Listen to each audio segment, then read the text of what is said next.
जय हिंद साथियों, अनूप क्लासेज में आप सबका स्वागत है। तो देखिए मेरे भाई, आज हम कुछ मिश्रित क्वेश्चनों को सॉल्व करेंगे जो कि बहुत कम ही क्वेश्चन होंगे, लेकिन जितने भी क्वेश्चन होंगे अलग अलग चैप्टरों से होंगे। ये मेरे भाई एक चीज़ और है, आप अगर इस वीडियो को देखते हैं, अगर कुछ जो भी हम कुछ बताते हैं आप समझ पाते हैं, तो आप लाइक शेयर सब्सक्राइब करना मत भूलिए और कमेंट बॉक्स में जो भी कुछ अपनी बातें आप हमारे तक पहुंचाइए। तो चलिए देखिए, आज ये भी बताइए आज का ये क्वेश्चन हम कैसे, आपको ये जो भी क्वेश्चन है आपको कैसा लगा, लास्ट तक देखिएगा और देखने के बाद जरूर कमेंट बॉक्स में लिखिएगा। चलिए ये पहला क्वेश्चन देखिए, कह रहा है कि एक वस्तु को उसके विक्रय मूल्य के 7/12 पर बेचने पर एक व्यक्ति को 16% की हानि होती है। यदि वह इसे उसके मूल विक्रय मूल्य के 90% बेचता तो लाभ प्रतिशत क्या होगा। अब चलिए मेरे भाई, इस क्वेश्चन को कैसे हल करते हैं देखिए। कह रहा है कि एक वस्तु को उसके विक्रय मूल्य के 7/12 पर बेचने पर 7/12, ये मेरे भाई ये बताओ, मान लीजिए कि विक्रय मूल्य कितना है, 12 है, यही ना। विक्रय मूल्य के 7/12 यानी विक्रय मूल्य 12 है, तो कह रहा है कि बेचने पर व्यक्ति को 16% की हानि होती है।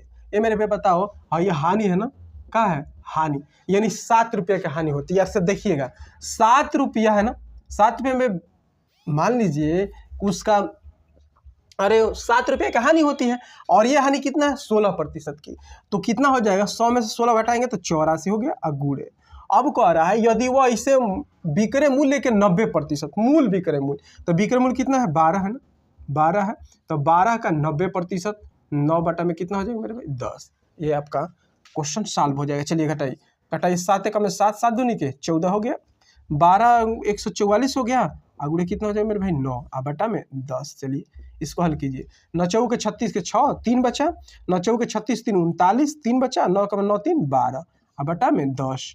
आप इसको दशमलव लगा दिए, 129 दशमलव कितना हो जाएगा 6, 129.6 आ गया ना मेरे भाई। अब देखिए पहले 100 था ना, पहले जो क्रय मूल्य था 100 था, अब 129.6 है, तो कितना लाभ हुआ है, तो घटा देंगे, इसमें से इसको घटाएंगे तो 29.6%, जो भी चीज़ आएंगी प्रतिशत में आएगा, यानी ऑप्शन नंबर डी सही होगा।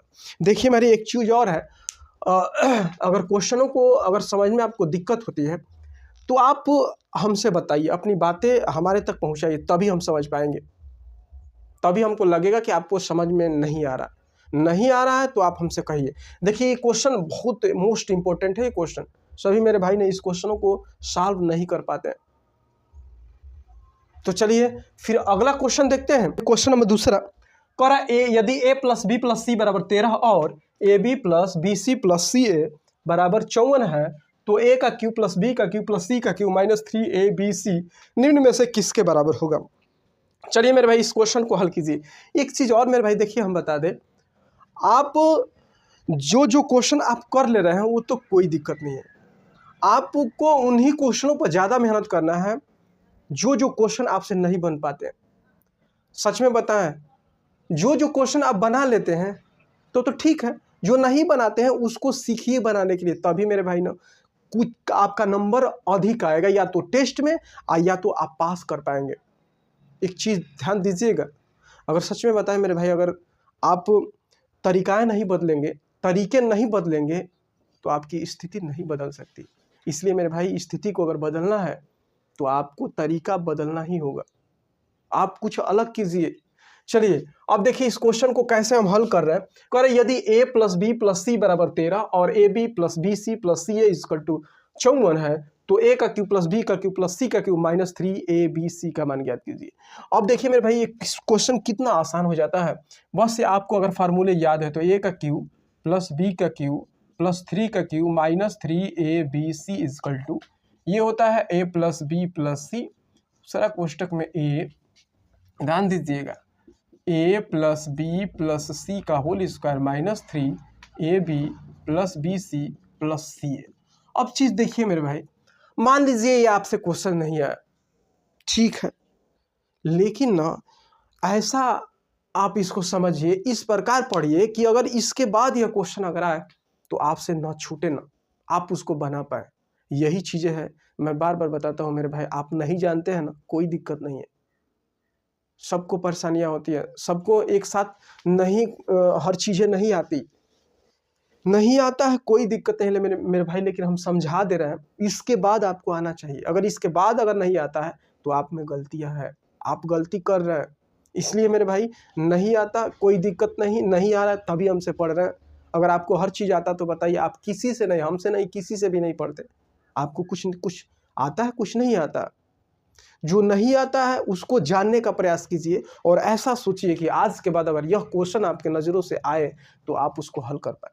यही चीज़ें हैं, यही आपके टेस्टों में अंक भी बढ़ाएंगे और आपको हौसला भी बुलंद करेंगे कि आप परीक्षाओं में अच्छे अंक ला सके। अगर टेस्ट में अच्छे अंक आएंगे तो वहाँ भी आएंगे, अगर टेस्ट में कम अंक आएंगे तो वहाँ भी कम आएंगे मेरे भाई, इस बात को याद रखिए। चलिए अब इस जिसको ना ये अगर क्वेश्चन, अगर ये फार्मूला याद है, अगर नहीं याद है तो आपको कहीं लिखना है, आप नोट कीजिए। चलिए देखिए a प्लस बी प्लस सी का मान दिया है, देखिए 13 दिया है। a प्लस बी प्लस सी का 13 का स्क्वायर कितना हो जाएगा मेरे भाई 169, ठीक ना, -3। इसका मान कितना दिया है देख लीजिए, a प्लस बी प्लस सी का मान कितना दिया है 54। चलिए तो 13 रहने दीजिए, इसका गुणा 29 27 के साथ 2 बचा और 36 18 18 2 20 की 0 में 2 3 एकम 2 5 हो नहीं, इसमें नहीं, इसको ऐसे ही रहने दीजिए, इसमें ना मल्टीप्लाई करना है। 4 3 12 के 2 1 बचा, 5 3 15 1 16। चलिए अब इसको माइनस कर दीजिए, 9 में से 2 गया 7, इतना हो जाएगा, इतना मेरे भाई ये तो कैंसिल, 13 7 कितना हो जाएगा 91। आपका आंसर क्या होगा, ऑप्शन नंबर डी सही होगा। देख रहे हैं ना मेरे भाई, अगर बस आपका फॉर्मूला याद है तो कितना टाइम लगा इसको करने में, तो सीखिए। चलिए अगला क्वेश्चन देखते हैं। और ये क्वेश्चन जो भी हम रखते हैं ये किसी न किसी परीक्षाओं में पूछे ही गए होते हैं। तो चलिए अगला क्वेश्चन देखते हैं। देखिए मेरे भाई, इस क्वेश्चन को कह रहा है कि 2 पाइप पी और क्यू क्रमशः 20 मिनट और 10 मिनट में एक खाली टैंक को भर सकते हैं। आर 15 मिनट में यह पूरे टैंक खाली कर सकता है। यदि सभी 3 पाइपों को एक साथ खोला जाता है तो टैंक को भरने में कितना समय, मिनटों में बताइए कितना समय में भर जाएगा, कितने समय में भरने में कितना टाइम लगेगा, मिनट में बताना है। चलिए अब देखिए, एक टैंक पी है और एक क्यू है। कह रहा है कि यह 20 मिनट में भर सकता है और यह 10 मिनट में भर सकता है, और आर ना मेरे भाई 15 मिनट में खाली कर सकता है। चलिए खाली कर रहा है तो माइनस हो जाएगा, 60 ले लीजिए एलसीएम, 20 23 60, 10 6 60 और 15 चौके 60 माइनस। कह रहा है कि सभी ना तीनों पाइपों को एक साथ खोल दीजिए तीनों को, तो 6 3 9, 9 में से 4 गया 5, ठीक ना, 5 यूनिट। अब 60 को भरना है कितने में, 5 में तो कटा दीजिए, 5 एकम 5, 5 दूनी के 10, 12 मिनट में क्या हो जाएंगे, भर जाएंगे। समझ में आया मेरे भाई, ये क्वेश्चन तो आसान था। चलिए अगला क्वेश्चन देखते हैं। अब चलिए देखिए मेरे भाई, इस क्वेश्चन को कह रहा है कि एक ट्रेन 2 स्टेशनों x और y के बीच की दूरी 6 घंटे में तय करती है। यदि ट्रेन की चाल 13 किलोमीटर प्रति घंटा कम कर दी जाती है तो तब वह समान दूरी 9 घंटे में तय करती है। तो कह रहा है दोनों स्टेशनों के बीच की दूरी ज्ञात कीजिए। देख लीजिए, कह रहा है कि 2 स्टेशन है, एक x है और एक y है। 2 स्टेशनों के बीच की दूरी, एक ये स्टेशन है एक y स्टेशन, इसकी बीच की दूरी 6 घंटे में तय करती है। अब 6 घंटे में तय करते हैं, यदि ट्रेन की चाल 13 किलोमीटर प्रति घंटा कम कर दी जाती तब वह समान दूरी यानी वही दूरी 9 घंटे में तय करती। तो दोनों स्टेशनों के बीच की दूरी, देखिए दूरी जब समान है ना, जब दूरी समान है मेरे भाई, तो मान लीजिए माना कि ट्रेन की प्रारंभिक चाल मान लीजिए x किलोमीटर प्रति घंटा, x किलोमीटर प्रति घंटा। अब ये बताइए जब दूरी समान है तो दूरी बराबर क्या होगा, चाल गुणे समय। तो चाल गुणे समय, इसका मान लीजिए चाल x और समय कितना है 6, दूरी बराबर इसका दूरी बराबर होगा, क्योंकि बराबर दूरियां हैं तो दूरी बराबर चाल गुणे समय, इसका चाल गुणे समय। समझ में आ रहा है, ये हो गया। अब 13 किलोमीटर प्रति घंटा कम होता, पहले x था अब 13 कम होता, तो अब यह कितना 9 घंटे में तय करती, बस कर लीजिए। तो कितना हो जाएगा 6x बराबर 9x और 13 9 144। देखिए 29 27 के साथ 2 बचे, 9 9 2 11, 13 9 117 होगा। चलिए इसको इधर लेकर आ जाएंगे तो कितना हो जाएगा, कर लीजिए -3x और बराबर क्या होगा -117, माइनस में कैंसिल, x बराबर कितना हो जाएगा मेरे भाई, तितली के 9 3 27, यानी चाल कितना हो जाएगा 39 किलोमीटर प्रति घंटा। तो क्या पूछा है, दोनों स्टेशनों के बीच की दूरी ज्ञात करना है। तो ये बताइए दूरी जब ज्ञात करेंगे तो दूरी बराबर क्या होगा, चाल गुणे समय। चाल गुणे कितना हो जाए मेरे भाई समय। तो चाल कितना है 39, समय कितना लग रहा है 6 घंटा। चलिए कर दीजिए, 9 6 54 के 4, 5 बचा और 9 6 54 के 4 में 5, 6 18 5 18 23, 234 किलोमीटर। देख लीजिए मेरे भाई कौन सा ऑप्शन होगा, ऑप्शन नंबर बी। अगर वैसे हल नहीं करना चाहते तो एक और तरीका है, देखिए समय का किसका दिया है मेरे भाई, देखिए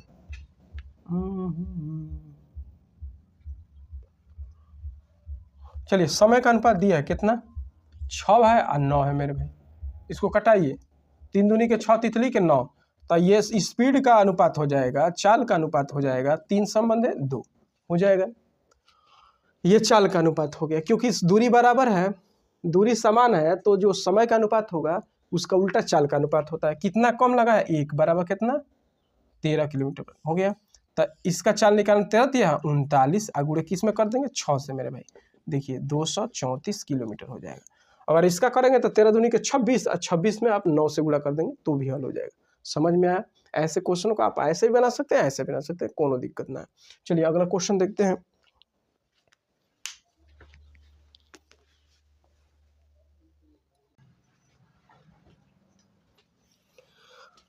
अब देखिए मेरे भाई ये क्वेश्चन हाइट एंड डिस्टेंस का है, ये त्रिकोणमिति के अंतर्गत ही आता है। कह रहा है कि इस इमारत की ओर क्षैतिज रेखा में 100 मीटर चलने से उसकी चोटी का उन्नयन कोण 45 से 60 हो जाता है। इमारत की ऊंचाई याद कीजिए। देखिए मेरे भाई अगर आपको ना हाइट एंड डिस्टेंस नहीं आता, चाहे देखिए अगर आपका मैथ मान लीजिए कि पूरा सिलेबस अगर कंप्लीट कर लें, जो आपको फिर कौन कौन से चैप्टर में आपको दिक्कत होती है, पहले उन क्वेश्चनों को, पहले उन चैप्टरों को लिख लीजिए और उसका फिर एक बार उसको पढ़िए। फिर नहीं आ रहा फिर एक बार पढ़िए, 2-3 बार पढ़ लीजिए, क्वेश्चन कर लीजिए, बिल्कुल आपके लिए आसान होगा। देखिए अब हाइट एंड डिस्टेंस में ना कुछ चीज़ें होती हैं जो आपको याद करना पड़ता है, जो कि कम समय में अगर याद है तो आप उन क्वेश्चनों को सॉल्व कर पाते हैं, अगर नहीं याद है तो नहीं होगा। तो चलिए देखिए अब हम कैसे इसको बता रहे हैं। देखिए हम कुछ बता रहे हैं, आप उसको लिख लीजिएगा कहीं, देखिएगा जो जहाँ जहाँ से आते हैं क्वेश्चन वहाँ से बना दे रहे हैं, देखिएगा। अगर देखिए मेरे भाई ये समकोण त्रिभुज के लिए देखिए मेरे भाई, अगर ये 30 है ना तो ये ऑटोमेटिक कितना हो जाएगा 60 अंश हो जाएगा। 30 के सामने मेरे भाई 1 होता है, याद रखिएगा, और 60 के सामने ना कौड़ी में 3 होता है, इस चीज़ को याद रखिए। जब यह 3 हो गया या 1 हो गया तो ये कितना हो जाएगा 2 हो जाएगा, कौड़ है, इसका स्क्वायर प्लस इसका स्क्वायर करेंगे हो जाएगा। चलिए इसको कहीं नोट कर लीजिएगा। देखिए कितना आसान सा ये क्वेश्चन बन जाएगा मेरे भाई। देखिए अगर मान लीजिए मेरे भाई ये 45 अंश है और ये भी कितना 45 अंश, तो क्या हो जाए 45 के सामने 1 हो जाएगा और इस 45 के सामने भी कितना होगा 1 होगा और एक ये क्या होगा √2 हो जाएगा। समझ में आ रहा है? देखिए याद रखिएगा। और देखिएगा अगर इतना अगर आपको याद है ना तो आप हाइट एंड डिस्टेंस को बहुत तेज़ी से हल करेंगे। देखिए अगर यह 30 है तो ये मेरे भाई अगर 60 है, ये याद करना है 30-60 के लिए। अगर मेरे भाई इसके बीच की दूरी ना अगर d है तो हाई हो जाएगा d/2 और ये हो जाएगा d/2 √3 हो जाएगा। देखिए अरे जब भाई 60 है हाई, जब तो ये 30 हो जाएगा, 30 के सामने 1 तो 60 के सामने कौड़ी में 3, तो ये हो जाएगा कौड़ी में 3, यानी लिख देंगे d/2 कौड़ी में 3। देखिए ओके। चलिए और इसको देख लीजिएगा। अगर मेरे भाई ना अगर यह 30 हो गया,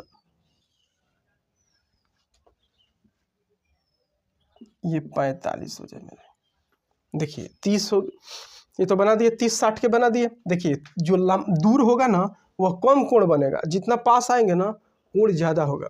देखिए 30-45 के लिए देख लीजिए मेरे भाई, ये अगर d होगा ना तो ई हो जाएगा d/2 और कौड़ी में 3 + 1 हो जाएगा। ये 45 है तो ये भी कितना हो जाएगा 45, तो इसके सामने 1 तो इसके सामने भी 1, तो यही हो जाएगा d/2 कौड़ी में 3 + 1। समझ में आया मेरे भाई? अब चलिए यही तो आपको बस याद करना है यार। अगर ये चीज़ें अगर याद कर लेते हैं तो आप उन क्वेश्चनों को बना पाएंगे जो क्वेश्चन आपसे नहीं बनते हैं, और वही चीज़ें अगर जो क्वेश्चन आपसे नहीं बनते हैं वो बनने लगेंगे तो बस आप ज़्यादा क्वेश्चनों को सॉल्व करने लगेंगे, आपके नंबर भी बढ़ने लगेंगे। यही तरीका है। चलिए अब देखिए, अगर यह 45 है, ठीक ना मेरे भाई, यह 60 है, याद करना। देखिए 30-60 के लिए हो गया, 30-45 के लिए हो गया, और 45-60 के होगा तो ये मेरे भाई डी होगा, ये हो जाएगा डी अपन में 2 अंडर 3+1 रहेगा ये। लेकिन यहाँ चलेंगे तो देखिए हाई 30 है, 30 के सामने 1, तो इसके सामने कौड़ी में 3 ना हो जाएगा, तो डी बटा में 2 कौड़ी में 3, ये हो जाएगा कौड़ी में 3+1। बस इतना ही याद रखना है मेरे भाई। सारे क्वेश्चन, ज़्यादातर क्वेश्चन आप हाइट एंड डिस्टेंस के क्वेश्चनों को आप सॉल्व कर पाएंगे। उन क्वेश्चनों को आप सॉल्व करेंगे जो क्वेश्चन आपसे छूट जाते थे, जो आपसे नहीं बनते थे, वो बनने लगेंगे और आपके टेस्ट में नंबर आने लगेंगे। तो चलिए देख लीजिए, कहीं इसको नोट कीजिए, कर लीजिए, उसके बाद हम इस क्वेश्चन को सॉल्व कर रहे हैं। देखिए, चलिए नोट कर लिए, कहीं लिख लीजिएगा। चलिए मिटा रहे हैं। देखिएगा अब इसमें से ना किस चीज़ के लिए, देखिए 45-60 यही वाला चीज़ है, इसको रहने देते हैं और सबको मिटा देते हैं। जैसे हम याद किए यार, याद कर लो ना, क्वेश्चन आपसे बनने लगेंगे, आपको कोई दिक्कत नहीं होगी। थोड़ा सा रिवाइज करेंगे, आप हल करने लगेंगे। चलिए देखिए, अब हम चित्र बना रहे हैं। देखिए कह रहा कि इस इमारत की ओर क्षैतिज रेखा से मेरे भाई 100 मीटर चलने से उसकी चोटी का उन्नयन कोण, 100 मीटर चलने से पहले यहाँ पे था और 100 मीटर चला, यहाँ पे चल दिया, कितना 100 मीटर चलने से पहले था 45 अंश का कोण, और जब 100 मीटर चल दिया तो 60 अंश ना हो जाएगा, इतना 60 अंश का कोण बना हो जाता है। देखिए 45 इधर, इधर 60, बड़ा कोण है तो और नज़दीक होगा, हो जाता है। इमारत की ऊंचाई, इसका ऊंचाई ज्ञात करना। आई मेरे भाई बताओ, अगर हाई मान अगर 100 है तो ये कितना आधा होगा ना, 50 हो जाएगा ना, बोलो ना मेरे। अरे यही तो बताया, ये अगर डी है तो डी बटा में 2 अंडर 3+1 होगा। बताइए होगा कि नहीं। अगर यह 100 है तो ये हो जाएगा 50 और कौड़ी में 3+1 हो जाएगा। बोल, जब ये 50 उसके बाद जब ये हो गया तो 60 के सामने कौड़ी में 3, 30 के सामने 1, तो 60 के सामने कौड़ी में 3, तो कौड़ी में 3 का गुणा होगा ना, तो 50 कौड़ी में 3 और कौड़ी में 3+1, यही ना। चलिए हल कर दीजिए, 5 से 15 150 हो जाएगा ना, ये 3 हो जाएगा, 5 से 15 150 प्लस इसका इसमें कर देंगे मेरे भाई। देखिए इसका इसमें करेंगे तो 50 कौड़ी में 3 हो जाएगा। चलिए कामा ले लीजिए 50, तो ये हो जाएगा 3 प्लस ये हो जाएगा कितना मेरे भाई, 50 कामा ले लेंगे यहाँ से, तो यहाँ 3 बच जाएगा, प्लस ये हो जाएगा √3। देख लीजिए ये मीटर। कौन सा ऑप्शन होगा, ऑप्शन नंबर ए सही होगा। क्वेश्चन नंबर 5 का ऑप्शन नंबर ए सही है। समझ में आया मेरे भाई। तो चलिए ये लास्ट क्वेश्चन है। अगर ऐसे क्वेश्चनों को मेरे भाई अगर आप समझना चाहते हैं तो आप हमसे जुड़ करके समझ सकते हैं, सीख सकते हैं। नहीं आता आप कमेंट बॉक्स में आप हमसे बता दीजिए, हम और अच्छे तरीके से, जैसे हाइट एंड डिस्टेंस के भी क्वेश्चन हम बता देंगे। अगर आपको दिक्कत होती है तो ऐसे बताएंगे जैसे कि आपको पहले दिक्कत होता है, अब दिक्कत नहीं होगा, आप शुरू से अंत कर लेंगे। तो एक चीज़ और मेरे भाई देखिए, ये वाइट बोर्ड है मेरे भाई, हम बार बार कहते हैं बहुत मेहनत लगता है। सच में बताएं 5-10 क्वेश्चन बनाने में ना हमें 1.5 से 2 घंटे लग जाते हैं मेरे भाई। अगर 10 क्वेश्चन बनाना है ना तो कम से कम बहुत तेज़ी से हल करेंगे ना मेरे भाई, तो भी हमें ना 10 क्वेश्चन बनाने में कम से कम 1 घंटे लगेंगे, कम से कम। बहुत तेज़ी से हल कराएंगे तो बहुत तेज़ी करेंगे तो तुम मेरे भाई अगर समझा करेंगे तो बहुत टाइम लग जाएगा, 1.5 घंटे लग जाएगा, 1.5 से 2 घंटे। इसलिए मेरे भाई देखिए, अगर आप हमारी बातों को समझते हैं, आपको अच्छा लगता है, तो आप शेयर, सब्सक्राइब, लाइक और कमेंट में ज़रूर लिखिए कि आप हमसे जुड़ करके आपको अच्छा लग रहा है या आप क्वेश्चनों को बना पाते हैं कि नहीं।